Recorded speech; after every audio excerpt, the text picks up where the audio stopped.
Hi hello നമസ്കാരം welcome back everybody. This is Sree നന്ദന്തുലം. Editor Saiju Sreedharan സംവിധാനം ചെയ്യുന്ന ഫുട്ടേജ് എന്ന് പറയുന്ന സിനിമ കണ്ടു. ഈ എഡിറ്റർമാര് സംവിധായകന്മാരായിട്ട് മാറുമ്പോൾ ഇൻട്രസ്റ്റിംഗ് ആയിട്ടുള്ള സിനിമകളെ വരിക. ഇതും അങ്ങനെ ഒരു സിനിമയാണ്. We are in for a treat, അങ്ങനെ തന്നെ പറയണം.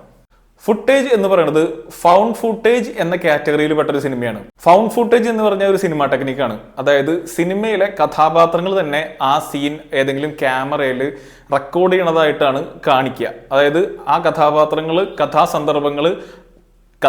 തന്നെ റെക്കോർഡ് ചെയ്തിട്ട് പിന്നീട് ആ ഫുട്ടേജ് നമുക്ക് കിട്ടി അത് ഓഡിയൻസിനെ കാണിക്കുന്നു. അങ്ങനെയുള്ള സിനിമകളാണ് ഫൗണ്ട് ഫുട്ടേജ് സിനിമകൾ എന്ന് പറയുന്നത്. മലയാളത്തിൽ ഫൗണ്ട് ഫുട്ടേജ് സിനിമകൾ അധികം ഇറങ്ങിയിട്ടില്ല. ഗൂഗിളിൽ തപ്പി നോക്കിയാൽ ഒരു പക്ഷേ ഫുട്ടേജ് എന്ന് പറഞ്ഞ ഈ സിനിമയാണ് മലയാളത്തിലെ ആദ്യത്തെ ഫൗണ്ട് ഫുട്ടേജ് സിനിമ എന്ന് കാണാം. പക്ഷേ വഴിയെ എന്ന് പറഞ്ഞ സിനിമ ഇതിനു മുമ്പ് 2022 ഇറങ്ങിയിട്ടുണ്ട്. അതൊരു ഹൊറർ മോഡിലുള്ള സിനിമയാണ്. ഇത് കുറച്ച് ഡിഫറെന്റ് ആണ്. ഈ സിനിമയുടെ ഫൗണ്ട് ഫുട്ടേജ് എന്ന് പറയുന്നത് ഒരു വ്ളോഗിങ് കപ്പിളിന്റെയാണ്. അതായത് ഒരു ആണും പെണ്ണും ഒരുമിച്ച് താമസിക്കുന്നു. അവർ വ്ളോഗേഴ്സ് ആണ്. അവരുടെ ഫൗണ്ട് ഫുട്ടേജ് ആണ് നമ്മൾക്ക് സിനിമയായിട്ട് കാണുന്നത്. അതായത് അങ്ങനെയാണ് ഷൂട്ട് ചെയ്തേക്കുന്നത്. ഈ സിനിമ പ്രസന്റ് ചെയ്തിരിക്കുന്നത് അനുരാഗ് കശ്യപ് ആണ്, ഹിന്ദിയിലെ വിഖ്യാത സംവിധായകൻ. അനുരാഗ് കശ്യപ് ഒരു സിനിമ പ്രസന്റ് ചെയ്യുക എന്ന് പറഞ്ഞാൽ അത് മൂപ്പർക്ക് വളരെയധികം ഇഷ്ടപ്പെട്ട സിനിമയായിരിക്കണമല്ലോ. അനുരാഗ് കശ്യപ് ഇങ്ങനെ പ്രസന്റ് ചെയ്യുന്ന സിനിമകൾ ആക്ച്വലി നല്ല ഇൻട്രസ്റ്റിംഗ് ആയിട്ടുള്ള നല്ല കലാമൂല്യമുള്ള സിനിമകളാണ് പതിവ്. അപ്പൊ അത് തന്നെയായിരുന്നു ഈ സിനിമ കാണാനുള്ള എൻ്റെ ഏറ്റവും വലിയ മോട്ടിവേഷൻ. മൂപ്പര് ഈ സിനിമ കണ്ടതിന് ശേഷം പറഞ്ഞൊരു അഭിപ്രായമുണ്ട്, this is not an easy film to make എന്ന്. അതായത് ഈ സിനിമ ചിത്രീകരിച്ച് മുമ്പിലേക്ക് കൊണ്ടുവരാൻ അത്ര എളുപ്പമുള്ള ഒരു സിനിമയല്ല എന്ന മൂപ്പര് പറഞ്ഞ. ഇത് ഫുട്ടേജസ് ആണ്, അതായത് എഡിറ്റിംഗ് ഇല്ല ഇതിൽ. നമ്മൾ വ്ളോഗിങ് തുടങ്ങി കഴിഞ്ഞാൽ വ്ളോഗ് ചെയ്ത് ഇങ്ങനെ കണ്ടിന്യൂസ്ലി ഒറ്റ ഷോട്ടിലല്ലേ പോയിക്കൊണ്ടിരിക്കുക. അപ്പൊ ഈ സിനിമയിലത്തെ ഫുട്ടേജുകളും സീനുകളും അങ്ങനെ സിംഗിൾ ഷോട്ട് ആയിരിക്കും. അത് 2 മിനിറ്റ് 3 മിനിറ്റ് 5 മിനിറ്റ് 10 മിനിറ്റിന്റെ ഒക്കെ സിംഗിൾ ഷോട്ടുകളായിരിക്കും ഇതിന്റെ ഓരോ സീനുകളും. അപ്പൊ അത് ഷൂട്ട് ചെയ്യാന്ന് പറഞ്ഞാൽ എളുപ്പമല്ലല്ലോ. കാരണം ഒരു സീനിൽ ഒരാള് ഒരു ഡയലോഗോ നിൽക്കുന്ന പൊസിഷനോ അല്ലെങ്കിൽ കൊടുക്കുന്ന ക്യൂവോ എന്തെങ്കിലും തെറ്റിയാൽ ഇത് വീണ്ടും റീഷൂട്ട് ചെയ്യണം.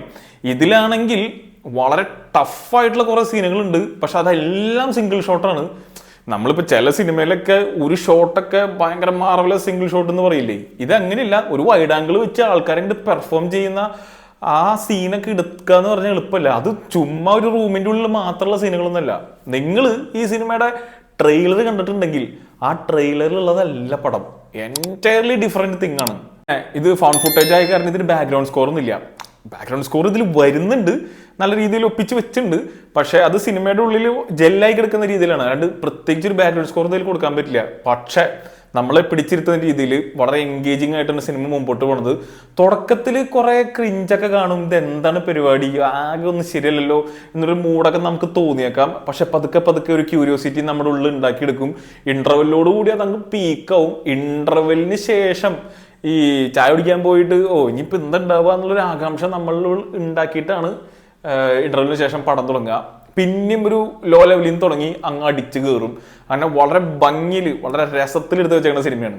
പിന്നെ ഉള്ളത് പറയാം, ഇതിൽ കുറച്ച് ഭാഗങ്ങളൊക്കെ ക്രിഞ്ച് പോലത്തെ സാധനങ്ങളൊക്കെ ആയിട്ട് എനിക്ക് തോന്നി. എല്ലാവർക്കും തോന്നണമെന്നില്ല. പിന്നെ ഈ ആക്ടേഴ്സ് അല്ലെ കഥാപാത്രങ്ങൾ തമ്മിലുള്ള ഒരു ഡൈനാമിക്സ് ഇന്ന പോലെയാണെന്ന് കാണിച്ചു തരണമാണ് നമുക്ക്. അത് എന്തുകൊണ്ടാണ് അങ്ങനെ കാണിക്കണതെന്ന് മനസ്സിലായിട്ടുണ്ട്. എന്നാലും ചിലതൊക്കെ ക്രിഞ്ചായിട്ട് തോന്നി. പക്ഷെ അതൊക്കെ ഫോർഗിവബിൾ ആണ് സത്യം പറഞ്ഞു കഴിഞ്ഞാൽ. കാരണം ഇങ്ങനെ ഒരു അറ്റംപ്റ്റ് മലയാള സിനിമയിൽ നമ്മൾ കണ്ടിട്ടില്ല. അത്രയും ബ്രില്യൻ്റ് ആയിട്ട് ഷൂട്ട് ചെയ്തേക്കുന്ന ഒരു സിനിമയാണ്. അതുകൊണ്ട് തന്നെ അപ്രിസിയേഷൻ ശരിക്കും കൊടുക്കേണ്ട ഒരു പടമാണ്. അത് ഞാൻ പറഞ്ഞു വന്നത് ക്രിഞ്ചൊക്കെ ഉണ്ടാവും, അത് ഭയങ്കര ക്രിഞ്ച് എന്ന് പറഞ്ഞ് തള്ളിക്കളയരുത്. കാരണം നിങ്ങൾ ഈ സിനിമ കാണുമ്പോൾ ഇതെങ്ങനെ ഷൂട്ട് ചെയ്തു എന്ന് ചിന്തിച്ചു കഴിഞ്ഞു കഴിഞ്ഞാൽ കിളി പോവും. ആ ലെവൽ സീൻസ് ഉണ്ട് ഈ പടത്തിൽ. സിനിമയിലെ പെർഫോമൻസുകളെല്ലാം കൊള്ളാം. വിശാഖ് നായർ ആയാലും ഗായത്രി അശോക് ആയാലും വളരെ നന്നായിട്ട് തന്നെ ചെയ്തിട്ടുണ്ട്. സിനിമയിൽ നമ്മൾ ഇതുവരെ കാണാത്ത രീതിയിൽ മഞ്ജു വാര്യരെ കാണാം. വളരെ ഇന്റൻസ് ആയിട്ടുള്ളൊരു പെർഫോമൻസ് ആയിരുന്നു.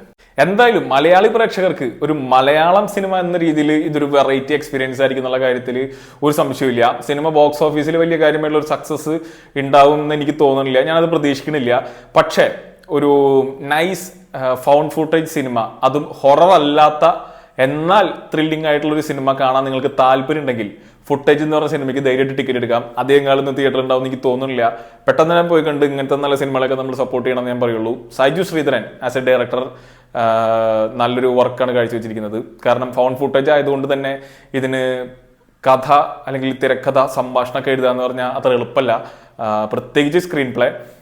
സോ ബ്രില്യൻ മൂവി വിത്ത് കുറച്ച് മൈനർ ഫ്ലോസ് ഒക്കെ, പക്ഷെ അത് ഫോർഗിവബിൾ ആണ്.